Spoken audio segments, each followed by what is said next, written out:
ഇപ്പോൾ ജില്ലയിലെ രാഷ്ട്രീയ സ്വാധീനം എടുത്ത് പരിശോധിച്ച് നോക്കിയാൽ കഴിഞ്ഞ നിയമസഭാ തെരഞ്ഞെടുപ്പ്, പഞ്ചായത്ത് തെരഞ്ഞെടുപ്പ് ഘട്ടങ്ങളിലെല്ലാം 50% വോട്ട് ഇടതുപക്ഷത്തിന് അനുകൂലമായി ലഭിച്ചിട്ടുള്ള ജില്ലയാണ് കണ്ണൂർ ജില്ല.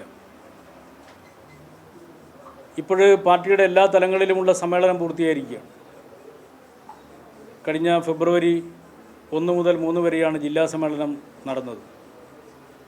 കൊല്ലത്ത് വെച്ച് സംസ്ഥാന സമ്മേളനം പൂർത്തീകരിച്ചു. മധുരയിൽ വെച്ച് പാർട്ടി കോൺഗ്രസും പൂർത്തീകരിച്ചു.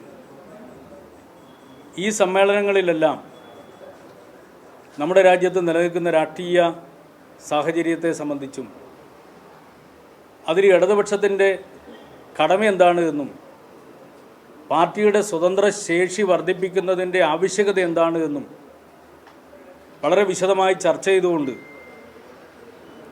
ചില ടാസ്കുകൾ, ലക്ഷ്യങ്ങൾ മുന്നിൽ വെച്ചിരുന്നു. ആ ലക്ഷ്യങ്ങൾ നടപ്പിലാക്കുക എന്നുള്ളത് വളരെ പ്രധാനപ്പെട്ടതാണ്. രാജ്യത്ത് ഭരിക്കുന്ന ഗവൺമെൻറ്, കേന്ദ്ര സർക്കാർ, നരേന്ദ്രമോദിയുടെ നേതൃത്വത്തിലുള്ള സർക്കാർ കോർപ്പറേറ്റുകൾക്ക് വേണ്ടിയുള്ള ഭരണമാണ് രാജ്യത്ത് നടപ്പിലാക്കിക്കൊണ്ടിരിക്കുന്നത്. നമ്മുടെ പ്രകൃതി വിഭവങ്ങൾ, അതുപോലെ തന്നെ പതിറ്റാണ്ടുകളോളം പരിശ്രമിച്ചുകൊണ്ട് കെട്ടിപ്പടുത്തിട്ടുള്ള പൊതുമേഖലാ സ്ഥാപനങ്ങൾ ഉൾപ്പെടെയുള്ള രാജ്യത്തിൻ്റെ അസറ്റുകൾ, ഇതെല്ലാം കോർപ്പറേറ്റുകൾക്ക് കൈമാറുന്നതിന് വേണ്ടിയുള്ള നയമാണ് നടപ്പിലാക്കിക്കൊണ്ടിരിക്കുന്നത്. ഈ നയം യഥാർത്ഥത്തിൽ ആവിഷ്കരിച്ചത് കോൺഗ്രസിൻ്റെ ഗവൺമെൻറ്റായിരുന്നു. അന്ന് കോൺഗ്രസ് ആവിഷ്കരിച്ച നയത്തെ എതിർത്തവരായിരുന്നു സ്വദേശി ജാഗരണ മഞ്ചും മറ്റുണ്ടാക്കി എതിർത്തവരായിരുന്നു ഇപ്പോൾ അധികാരത്തിലിരിക്കുന്നവർ. കോൺഗ്രസ് നടപ്പിലാക്കിയിട്ടുള്ള നയം, ആ നയം കൂടുതൽ ശക്തമായി നടപ്പിലാക്കുന്ന ചിത്രമാണ് നമ്മൾ രാജ്യത്താകെ കാണുന്നത്. അത് കോർപ്പറേറ്റുകൾക്ക് വേണ്ടിയുള്ള നയമാണ്. ആ നയം രാജ്യത്തെ തൊഴിലാളികളും കർഷകരും ഉൾപ്പെടെയുള്ള ഏറ്റവും പിന്നോക്ക വിഭാഗം നിൽക്കുന്ന ജനങ്ങളുടെ ജീവിതത്തെ തകർത്തെറിഞ്ഞിരിക്കുകയാണ്. ലോകത്തിൽ തന്നെ ഏറ്റവും കൂടുതൽ സമ്പന്നന്മാരുടെ എണ്ണം വൻതോതിൽ വർദ്ധിച്ചുകൊണ്ടിരിക്കുന്ന, അതിസമ്പന്നരുടെ, ശതകോടീശ്വരന്മാരുടെ എണ്ണം വൻതോതിൽ വർദ്ധിച്ചുകൊണ്ടിരിക്കുന്ന രാജ്യമായി നമ്മുടെ രാജ്യം മാറിയിരിക്കുകയാണ്. എന്നാൽ അതോടൊപ്പം തന്നെ സാമ്പത്തിക അന്തരം വൻതോതിൽ വർദ്ധിക്കുന്ന ഒരു രാജ്യമായിട്ട് നമ്മുടെ രാജ്യം മാറുകയാണ്. അപ്പോൾ നവ ഉദാരവൽക്കരണ നയത്തിൻ്റെ ഭാഗമായി നടപ്പിലാക്കുന്ന കോർപ്പറേറ്റ് അനുകൂല നയങ്ങൾ സാധാരണ ജനങ്ങളും അതിസമ്പന്നരും തമ്മിലുള്ള അന്തരം വൻതോതിൽ വർദ്ധിപ്പിച്ചിട്ടുണ്ട്. കോർപ്പറേറ്റുകൾക്ക് വേണ്ടി മാത്രം നടപ്പിലാക്കുന്ന നയമാണ് കേന്ദ്ര ഗവൺമെൻറ് നടപ്പിലാക്കുന്നത് എന്നുള്ളത് കൊണ്ടാണ് ഈ ഒരു ദുരവസ്ഥ നമ്മുടെ രാജ്യത്ത് വന്നു ചേർന്നിട്ടുള്ളത്. അതോടൊപ്പം തന്നെ അഴിമതി ഇവിടെ സ്ഥാപനവൽക്കരിച്ചിരിക്കുകയാണ്. ഇലക്ട്രൽ ബോണ്ട് സുപ്രീം കോടതി തന്നെ റദ്ദാക്കുന്ന സ്ഥിതിയുണ്ടായി.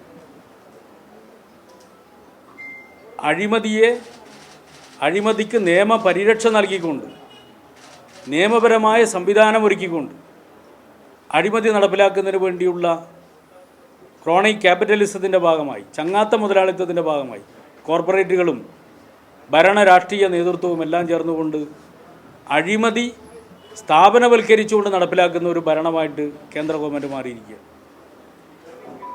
എന്നാൽ ഇത്തരത്തിലുള്ള നയങ്ങൾ ജനങ്ങളിൽ നിന്ന് ഭിന്നിപ്പിക്കുന്നതിന് വേണ്ടി വളരെ ആസൂത്രിതമായി ജനങ്ങളെ ഭിന്നിപ്പിക്കുന്നതിന് വേണ്ടിയുള്ള നയങ്ങളും മറുഭാഗത്ത് നടപ്പിലാക്കും. അതിനു വേണ്ടിയാണ് മതവിശ്വാസത്തെ രാഷ്ട്രീയമായി ഉപയോഗിച്ചുകൊണ്ട് ഇതര മതവിശ്വാസികളെ ശത്രുപക്ഷത്ത് നിർത്തിക്കൊണ്ട് ജനങ്ങളെ ഭിന്നിപ്പിക്കുന്ന രാഷ്ട്രീയം നടപ്പിലാക്കുന്നത്. കോർപ്പറേറ്റുകളെ അവരുടെ താല്പര്യം സംരക്ഷിക്കുന്നതിന് വേണ്ടിയുള്ള അജണ്ട നടപ്പിലാക്കുന്നതിൻ്റെ ഭാഗമായിട്ടാണ് എങ്ങനെയാണോ ബ്രിട്ടീഷ് കാലത്ത് ബ്രിട്ടീഷ് ഭരണാധികാരികൾ ചെയ്തത്, ഡിവൈഡ് ആൻഡ് റൂൾ, ഭിന്നിപ്പിച്ച് ഭരിക്കുക, ആ ഭിന്നിപ്പിച്ച് ഭരിക്കുന്ന നിലപാടാണ് കേന്ദ്ര ഗവൺമെൻറ് സ്വീകരിക്കുന്നതെന്ന് നമുക്കെല്ലാവർക്കും അറിയാം. എല്ലാ മേഖലയും സ്വകാര്യവൽക്കരിച്ചുകൊണ്ടിരിക്കുക. അത് ആരോഗ്യ മേഖലയായാലും ശരി, വിദ്യാഭ്യാസ മേഖലയായാലും ശരി, നമ്മുടെ പൊതുമേഖലാ സ്ഥാപനങ്ങളായാലും ശരി, സകല മേഖലകളെയും സ്വകാര്യവൽക്കരിച്ചുകൊണ്ടിരിക്കും. അപ്പോൾ അത്തരമൊരു ഘട്ടത്തിൽ രാജ്യത്താകെ പാർട്ടി ഏറ്റെടുക്കുന്ന ടാസ്ക് ഉണ്ട്. ആ ടാസ്ക് എന്താണെന്ന് പാർട്ടി കോൺഗ്രസ് ചർച്ച ചെയ്ത് തീരുമാനിച്ചിട്ടുണ്ട്. ആ ടാസ്ക് നടപ്പിലാക്കുന്നതിന് വേണ്ടി ഈ ജില്ലയിൽ നടപ്പിലാക്കുന്നതിന് വേണ്ടിയുള്ള പരിശ്രമമാണ് ഈ ജില്ലയിലെ പാർട്ടിയാകെ നടത്തുക. തീർച്ചയായും അതിനു വേണ്ടിയുള്ള ഒരു കൂട്ടായ നേതൃത്വമായി പുതിയ ജില്ലാ നേതൃത്വവും ജില്ലാ സെക്രട്ടേറിയറ്റും പ്രവർത്തിക്കുമെന്നുള്ളതാണ് പറയാനുള്ളത്. അതോടൊപ്പം തന്നെ രാജ്യത്ത് കോർപ്പറേറ്റ് അനുകൂല നയങ്ങൾ നടപ്പിലാക്കുമ്പോൾ കേരളത്തിൽ തികച്ചും വ്യത്യസ്തമായ നിലപാടാണ് സംസ്ഥാന സർക്കാർ നടപ്പിലാക്കുന്നത്. ഇപ്പോൾ രാജ്യത്താകെ ലക്ഷക്കണക്കിന് പൊതുവിദ്യാഭ്യാസ സ്ഥാപനങ്ങൾ അടച്ചുപൂട്ടിക്കൊണ്ടിരിക്കുന്നു. നേരത്തെ UDF ഭരിക്കുന്ന സമയത്തും കേരളത്തിൽ 4000 സ്കൂളുകൾ അടച്ചുപൂട്ടാൻ വേണ്ടി തീരുമാനിച്ചതാണ്. എന്നാൽ ഇപ്പോഴും കേരളത്തിലെ പൊതുവിദ്യാഭ്യാസ സ്ഥാപനങ്ങളിൽ 10 ലക്ഷം കുട്ടികളാണ് പുതുതായി പ്രവേശനം തേടിയിട്ടുള്ളത്. പൊതുവിദ്യാഭ്യാസം ശക്തിപ്പെടുന്നു. ആരോഗ്യമേഖല, രാജ്യത്താകെ ആരോഗ്യമേഖല പൂർണ്ണമായി സ്വകാര്യവൽക്കരിക്കുന്നു. എന്നാൽ കേരളത്തിലെ ആരോഗ്യരംഗത്തെ മുൻ അനുഭവങ്ങളിൽ നിന്നും വ്യത്യസ്തമായി പ്രാഥമികാരോഗ്യ കേന്ദ്രങ്ങളെ കുടുംബാരോഗ്യ കേന്ദ്രങ്ങളാക്കി മാറ്റിയും മെഡിക്കൽ കോളേജുകളിൽ ഉണ്ടായിരുന്ന സൗകര്യങ്ങൾ നമ്മുടെ ജില്ലാ ആശുപത്രികളിലേക്ക്, സൂപ്പർ സ്പെഷ്യാലിറ്റി സൗകര്യങ്ങൾ ഉൾപ്പെടെ നമ്മുടെ ജില്ലാ ആശുപത്രികളിലേക്ക് കൊണ്ടുവന്ന് ആരോഗ്യമേഖലയെ ശക്തിപ്പെടുത്തിയിരിക്കുന്നു. 3000 ആളുകൾക്ക് UDF ഭരിക്കുന്ന സമയത്ത് 3000 ആളുകൾക്കാണ് വീട് നൽകുന്നത്. അക്കാലത്ത് പാവങ്ങൾക്ക് വീട് നൽകുന്ന പ്രത്യേകമായിട്ടുള്ളൊരു ഹൗസിംഗ് സ്കീം ഉണ്ടായിരുന്നില്ല. എന്നാൽ ഇടതുപക്ഷം 5 ലക്ഷം ആളുകൾക്ക് വീട് നൽകുമെന്നാണ് പ്രഖ്യാപിച്ചത്. 4.25 ലക്ഷത്തിലേറെ ആളുകൾക്ക് ഇതിനകം വീട് നൽകി കഴിഞ്ഞിരിക്കുന്നു. 600 രൂപയായിരുന്നു UDFൻ്റെ സമയത്ത് ക്ഷേമ പെൻഷൻ നൽകിക്കൊണ്ടിരുന്നത്. അത് 700 രൂപയാക്കി പ്രഖ്യാപിച്ചതിന് ശേഷം പിന്നീട് ക്ഷേമ പെൻഷൻ നൽകിയില്ല. അങ്ങനെ 18 മാസം കുടിശ്ശികയാക്കി വെച്ചു. ആ കുടിശ്ശിക ഉൾപ്പെടെ പൂർണ്ണമായും നൽകിക്കൊണ്ട് 1600 രൂപയായി ക്ഷേമ പെൻഷൻ വർദ്ധിപ്പിച്ച് നൽകുന്ന സമീപനം ഈ ഗവൺമെൻറ് സ്വീകരിക്കുന്നു. അങ്ങനെ ക്ഷേമ പദ്ധതികൾ ഒരു ഭാഗത്ത്, മറുഭാഗത്ത് പുതിയ കാലഘട്ടത്തെ അഡ്രസ്സ് ചെയ്യുന്ന, കേരളത്തെ വിജ്ഞാന സമൂഹമാക്കി മാറ്റുന്നതിന് വേണ്ടി, കേരളത്തെ ഒരു നോളജ് എക്കണോമിയായി, വിജ്ഞാനാധിഷ്ഠിത സമ്പദ് വ്യവസ്ഥയാക്കി രൂപപ്പെടുന്നതിന് വേണ്ടിയുള്ള പ്രവർത്തനങ്ങൾ നടത്തുന്നു.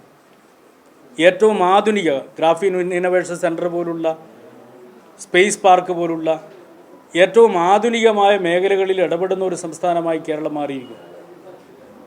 അങ്ങനെ അക്ഷരാർത്ഥത്തിൽ പൊതുമേഖലയെ ശക്തിപ്പെടുത്തിക്കൊണ്ട്, ക്ഷേമ പദ്ധതികളെ ശക്തിപ്പെടുത്തിക്കൊണ്ട്, പൊതു ഇടങ്ങളെ ശക്തിപ്പെടുത്തിക്കൊണ്ട് രാജ്യത്താകെ നടപ്പിലാക്കുന്ന കോർപ്പറേറ്റ് അനുകൂല നയങ്ങൾക്ക് എതിരായിട്ടുള്ള ബദലായിട്ടുള്ള സമീപനം സ്വീകരിക്കുന്ന ഒരു സർക്കാരായി സംസ്ഥാന സർക്കാർ മാറിക്കൊണ്ടിരിക്കുന്നു. അപ്പോൾ ഈ സർക്കാരിൻ്റെ പ്രവർത്തനങ്ങൾ ജനങ്ങളിലെത്തിക്കുക എന്നുള്ളതും വളരെ പ്രധാനപ്പെട്ടതാണ്. ഈ ചുമതലയും നിർവഹിക്കാനുള്ള ഉത്തരവാദിത്തം ജില്ലാ കമ്മിറ്റിക്ക് ഉണ്ട് എന്നാണ് ഞങ്ങൾ കാണുന്നത്. അപ്പോൾ തീർച്ചയായും ഇനി വരാനിരിക്കുന്ന ദിവസങ്ങളിൽ പാർട്ടിയുടെ വിവിധ തലങ്ങളിലുള്ള സമ്മേളനങ്ങൾ പൂർത്തിയായി. ആ സമ്മേളനങ്ങൾ എന്ന് പറയുക ബ്രാഞ്ച് സമ്മേളനം മുതൽ പാർട്ടി കോൺഗ്രസ് വരെ പൂർത്തീകരിച്ചു കഴിഞ്ഞു. പാർട്ടിയുടെ സംഘടനാ ശരീരമാകെ കരുത്തുറ്റതാക്കി മാറിയിരിക്കുകയാണ്. അപ്പോൾ ആ ഘട്ടത്തിൽ സമ്മേളനങ്ങൾ മുന്നോട്ടേക്ക് വെച്ചിട്ടുള്ള ടാസ്ക് നിർവഹിക്കുക എന്നുള്ളൊരു ഉത്തരവാദിത്തമാണ് ജില്ലാ കമ്മിറ്റിക്കുള്ളത്. ആ ഉത്തരവാദിത്തം ഏറ്റവും ഫലപ്രദമായി നിർവഹിക്കുന്നതിന് വേണ്ടി പരിശ്രമിക്കുമെന്നാണ് ആമുഖമായി പറയാനുള്ളത്.